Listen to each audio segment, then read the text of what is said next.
Heard you a snitch, nigga be quiet cause you could get bitched. I keep a chopper, it's loaded. Hop with the rolls, got my name on the curtain. Fucking your thought and I do that for certain. And I stay clean like detergent. Popping on Xannies and popping on Perk. Hard up on me, you get cut like a turkey. I just want this bitch inside of Billy. I'm open no roof, got stars up on the roof. So my freedom. Hello everyone, and welcome to episode 7 of What If Izuku Midoriya was Dr. Octopus. Let's get this shit in, shall we? But yeah, Izuku is thinking, well, we're gonna go to the next day where Izuku basically gets top of the ranking by 1 because Endeavor couldn't was trying his damnedest to change people's minds about Izuku in very subtle ways.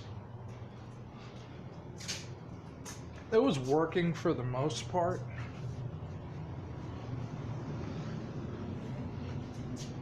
Because of the weird bias of the quirkless community, specifically against the quirkless community. My apologies. So, once it comes down to it, Izuku has 3 to 4 more candidates that want him to join than Todoroki. I'm not gonna lie to you, Todoroki's salty as fuck that he got his ass wore out. Homie got stretched, my man, and got that level 3 whoop your ass because Izuku did him kind of fucked up.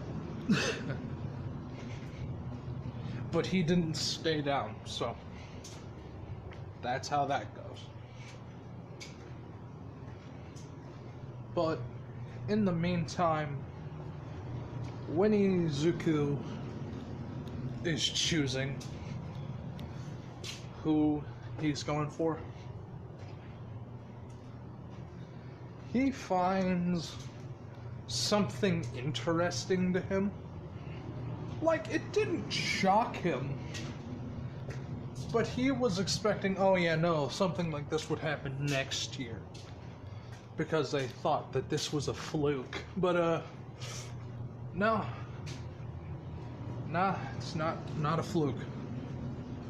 When it comes down to, but one of the people that wants him is Mirko, number 5. He wasn't expecting it, but it's called for, because we're gonna have a flashback to each time Izuku was fighting. He always had that, now seen as kind of creepy by people who have seen him fight, face just all he smiles like that when he fights. And it's he's it's Hisoka levels of kind of creepy, because multiple people that have actually fought him on one-on-ones realize he doesn't flinch at all. Matter of factly, on some of the punches that were leveled towards him, he leaned into just to get them off guard to bash them in the skull even harder. Izuku, like I said, does not care if he gets hit when it comes to one-on-one fights that he knows he's going to win. So, when it comes down to it, Izuku's just thinking, I get to spar with her. And he's just smiling. Same innocent smile. Let's see how interesting this could get. After all, when it comes down to it, it's gonna be quite fucking interesting. One moment, please. My apologies. Slight intermission. Had to go check on something. But when it... Yep, my apologies. Yeah, there's something going on. People acting like children. Can't help it. But, well, once it comes down to it, Izuku ends up signing off with Mirko. He knows about Ida, but in the same vein, he doesn't care about him. Like, yeah, sure, he's within his friend group, but like, if he does some shit that he can't control, like Izuku can't control, that's on him. Because Izuku already tried having a conversation with him. He basically went the, oh, that's fine, I'm fine method. Which was very clearly like, Izuku doesn't give a fuck. And Izuku said, you know what happens, right? If you go after him and you die, you're going to leave your brother alone in a wheelchair. Just want to point that out. And he just walks off. Ida tries to like get physical because that's his brother and he's not in the right place mentally. But a tentacle basically runs out and grabs him by his forehead. And Izuku just looks back at him. And he just says, think before you act, boy. Because I can make you and your brothers twins, if you like. Exactly. Drops him. Walks. All of that being said, with that fucking smile. Now, there were like 2 people in there. There was like Katsuki, because he was bitching. And Mina, which is also a part of his friend group.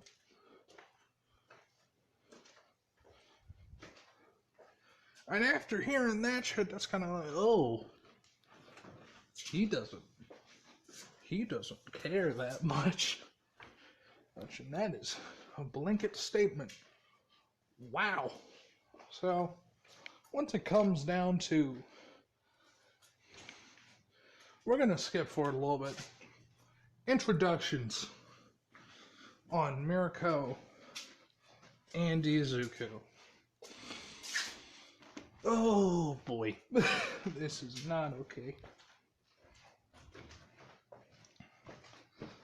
Izuku gets, I'm not gonna lie, Izuku gets challenged by Mirko when he steps in the office to spar. Because, like, he asked for an explanation, and it's like, I need to know what I'm working with. And she gets up, and she walks out of the room, and, she's like, this kid, there's no way in hell he's quirkless and manhandled like this many people. Because, word is starting to get out about the, school incident.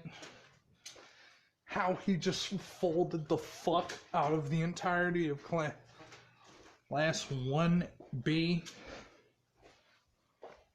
And, like, a good part of the support course. Because they were being on some shit. And, like, there was evidence that, like, hey, some people helped, but, like, quirks were being used. And, let's just say this. Since Mina and all of them were basically the only people helping Izuku, he kind of just fucking, like, dealt with it most by himself.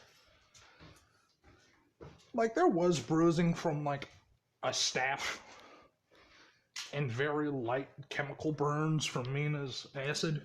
Like, enough to hurt, but not enough to, like, go through your arm. And there was some other shit, but other than that, it was all, like, they measured, well, they were able to measure the hands and compared it to, like, people's costumes, because, like, Izuku got a onesie with gloves, so it's the same, like, measurement as Izuku's fucking gloves and hands. And they realized some people in class 1A, sure, they got involved, but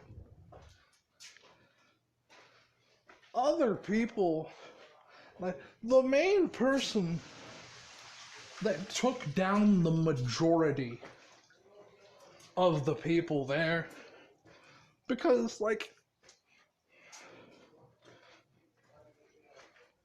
I'm not gonna lie, Mina and all of them were able to take out one person each. That's only, like, not even a quarter of the people that were outside that door.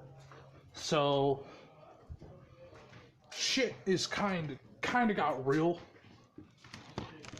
And they could tell when, like, the injuries were, like, less, and when it ramped up significantly.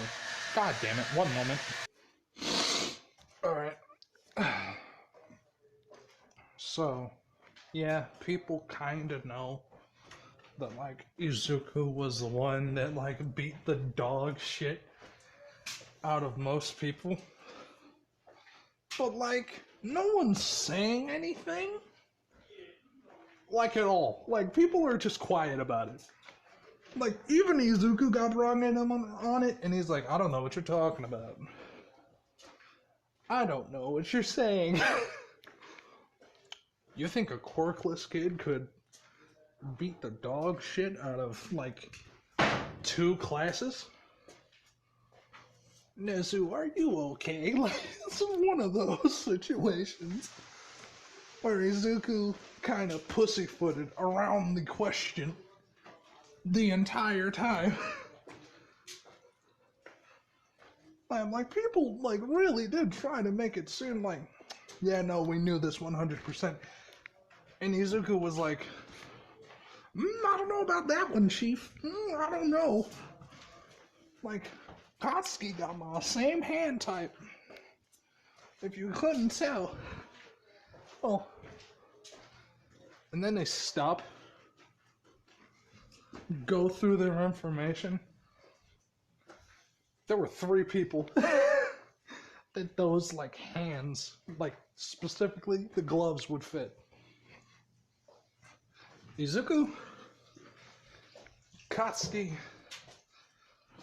and this will be funny to me, Ida. So, yeah. And they know Ida primarily goes off a kick, so it's really just two people. So, well, unless Ida was on that fuck shit and wanted to use his hands, but it depends. But yeah, back to the present.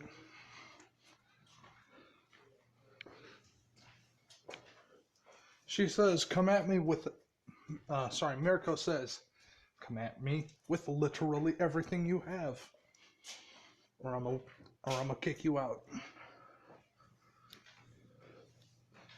And a very thin layer of killing intent just comes off of Izuku with that smile. And he says, so I could take the gloves off.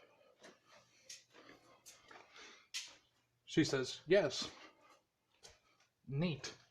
And, Izuku, because he was in his hero gear, he turned something off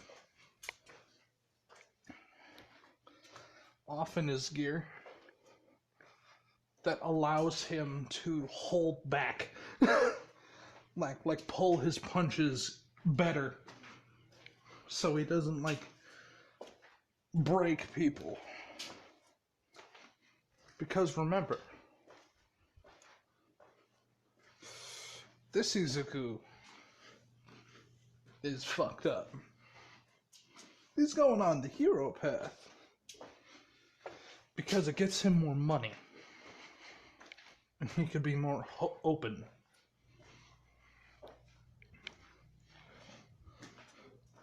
And after that turns off, and he says, we going now? When they get into the little sparring area, she nods. All of the tentacles come out in a very weird, in a very weird way. In a way that they haven't before. Now, they're all coming out of the same spot still. But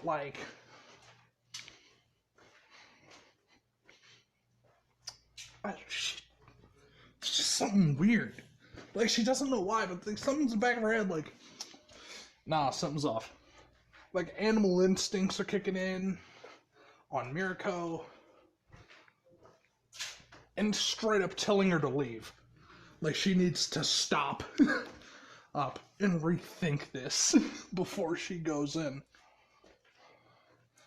Because she's getting the response of a rabbit trying to kill a bear. Izuku's still not moving. One of the arms come up. He makes sure that it's on stun, of course, and begins firing lasers. Mirko immediately starting to dodge and try to crouch in on Izuku. And this is a fairly big fighting spot. It's a room, and it's not a small room either, so it's kind of pretty big. So when it comes down to Izuku and Mirko, they start fighting. Mirko gets in close and attempts to lever some very nasty kicks towards Izuku. But when she comes close enough to graze Izuku, her entire right leg gets racked in pain. And that pain that she was not expecting causes her leg to lock up. What caused this pain, you might ask? It's simple. The overshield that Izuku added. He has an unlimited power supply, sure, but this thing could only handle a couple hits. So, Izuku said, let's make it even more terrifying, shall we? In this slight moment of hesitation, this give on the door, let's just say, Izuku takes his right hand and slams it into the back of Mirko's head. Cowards punching her and rocking her a fair bit. This has happened before to her, so she can get back quickly. But what she didn't expect for there to be a tentacle still in front of her, which whips up, hitting her in her mouth, sending her into the air of the gymnasium that they are in, and sending her into the fucking rafters. Rafters. She's able to, like, catch herself on a beam and flip herself back up. But, like, she's concussed. She's not doing okay. That 3-hit combo that she fucking feels that if that would have went off, that would have done one of two things. Knocked her out cold or killed her. And he purposefully hesitated. Which means his instinctual was the not wanted result of those two options.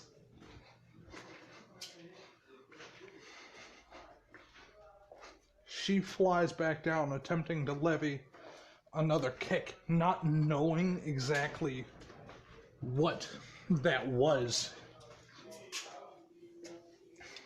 and hoping gravity would take her. But instead of Izuku attempting to block it, he dodges. Grabs her with his hands, and I'm gonna say the four tentacles on his right side grab her, the top half of her back, so her arms and the back of her head, and Izuku fucking slams her into the floor. Or, feeling her still squirming, another 2 heavy slams into the floor, sending her to La La Land. Her ass is knocked the fuck out. Bad. Like, what do you mean by bad? Like, she's out for like a day. Like, they call Recovery Girl after like an hour. They come back, like, Recovery Girl looks at her like, who the fuck gave her, like, a concussion? I've only seen All Might do this shit to people. And Izuku just laughs a little bit, giving that same innocent smile, says, I'm sorry, I overdid it a little bit. She just nods a couple times, gives him a slight whack in the head. Don't do that anymore. Kisses Mirko on the cheek and leaves. Gets paid. Like, that's basically her job, though. Tell me that it's not. Like, she's basically a call-in, like, I could heal damn near any wound type of doctor. So, yeah. It's pretty neat. But, Izuku, like, after she gets kissed, wakes up, like, she wakes up with a fucking start, because she feels like that only, like, the fight's still going on.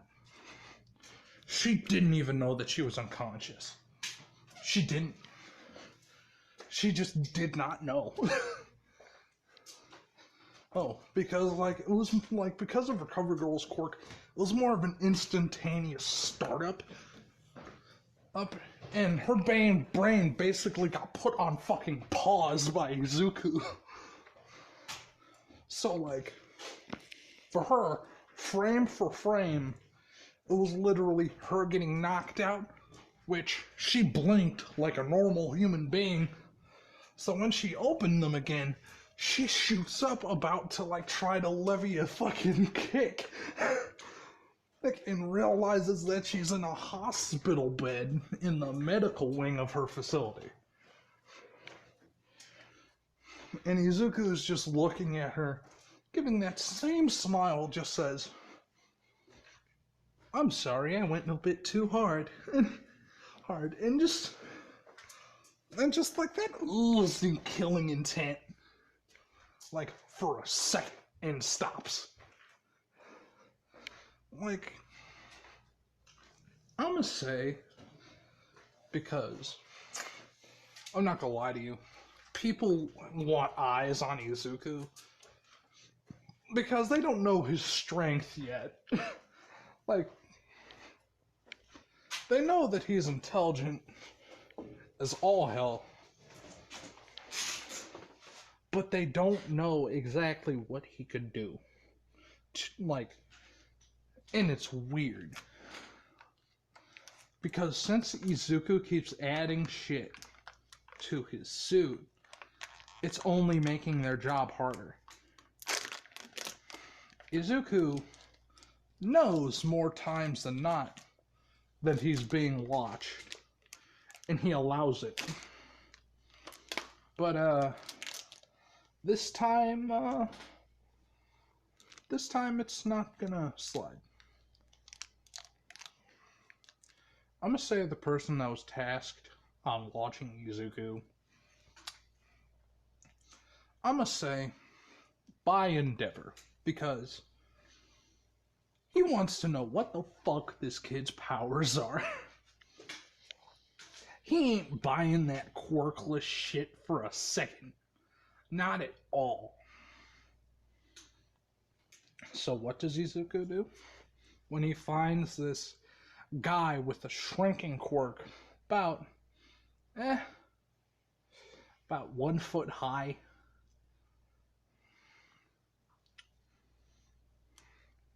off the ground, he doesn't know that he's found yet.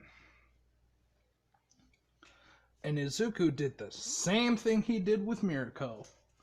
Fucking lights out. And what do I mean by lights out? He's gonna be on that same shit.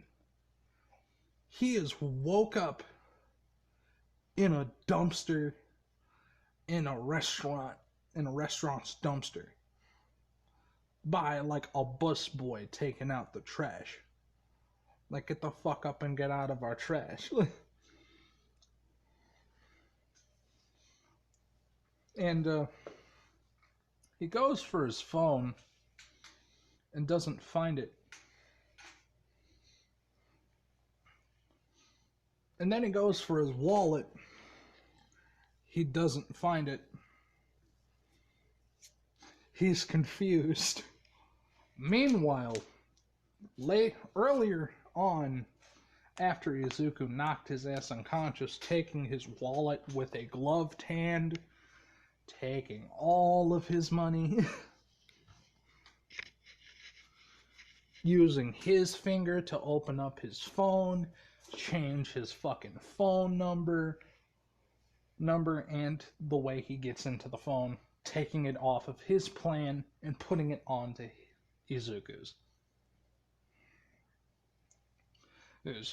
Because, let's be real, this phone is better than Izuku's. This was a guy who got paid. Izuku did take all of the cash from that person, and I mean hard cash. And literally what he did was pass by a spot where there's like a homeless bonfire and an oil drum, and he just kind of threw the wallet in with all of his information, except for his license, because he knows like that's technically a felony. But okay, like it's not like he basically knocked someone out and robbed them. But this is kind of like stalking, so fuck them. Anyway, back to reality. Izuku like gets like brought in by the police, so yeah. Izuku like gets called, like a cop rolls up to his house, knocks on the door, like asks to see him and asks for him and Inko to come down to the precinct. So yeah. Now, in this one, Hisashi is around, so he's going too. So the entire family is in the precinct. And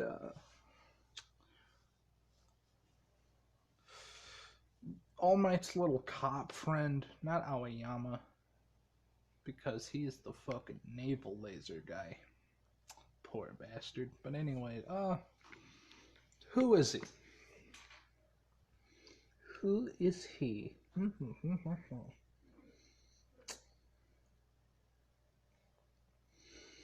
Isn't it like... It might actually be Aoyama.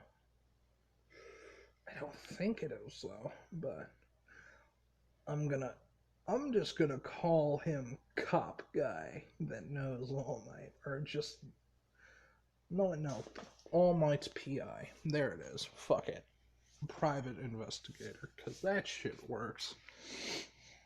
So Naomasa. That's his fucking name. Naomasa. So Naomasa walks in and basically explains what's happened and why they called everyone and Izuku here. And Izuku says, I didn't do that. Just immediately. I don't know what you're talking about, sir.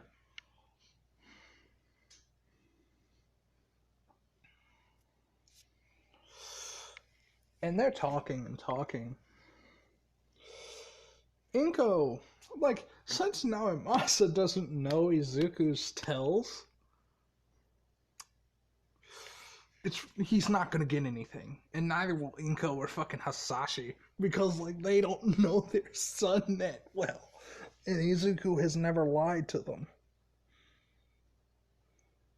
So it was, like, one of those situations where, like, he never lies to his parents. Keyword, his parents. And that's like... But yeah, when it comes down to it, like, they genuinely try to levy charges at Izuku for battery and fucking robbery. Assault and robbery, excuse me. And he says, can you explain how and where this location was? So am I going to be held? And he says, so you don't have enough evidence. And he just looks at him dead in the fucking face, because you think Izuku's gonna be doing this shit and not know, like, loopholes of the law? And, like, Inko's just like, hold the fuck up. Some mate right here. Now that's a red flag. Is this why he... The fuck? Like, Inko's confused on the inside. Because she knows, like, a month ago, like, Izuku was asking for weird shit. But, like, he always does. But, like, he needed to, like, law check something. to make sure it wasn't against the fucking Geneva Convention. Or the Japanese, you know what, fuck it. We're just going with the Geneva Convention. Fuck it. I don't know that. But, when it comes down to it, like, Inko also had to, like, look because there was almost a really bad situation. But, yeah. Let's just say, Izuku has fucking ends when it comes to law and knowledge of law. This man is a lawyer. And is that type of lawyer that will, that you can't really lie. He can't, like, be fucked around into a corner. So, he basically puts Naomasa in a corner. And I'm gonna say, like, that's when Izuku's lawyer comes in. And Izuku says, out loud, so Mom and Dad, I think we can leave. Leave now. I don't think we needed a lawyer. Like, I think this was wrapped up pretty easy. And, the lawyer, like, tries to, like, save his money-making opportunity. So, he tries to ask Naomasa what the hell's going on. Like, what happened? And basically what happened is pretty straightforward. Izuku proceeds to explain all of the reasons why he can't be held and why and how he couldn't do it with multiple alibis according to such. Basically pulling the rug out of Naomasa's feet, rolling him up with, and beating him near to death with a baseball bat. Like, he just kind of dismantled, like, any possibility of a case by himself. Wasn't even a question.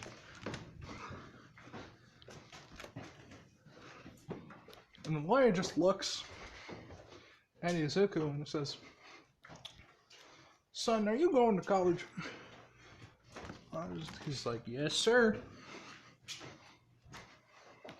You going for lawyer stuff, ain't you? Yes, sir. I thought so. You gotta learn these things. Things when you're making the stuff that I'm making.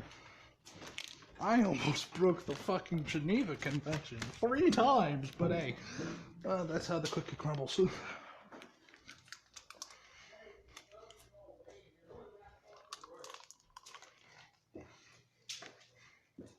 But, yeah.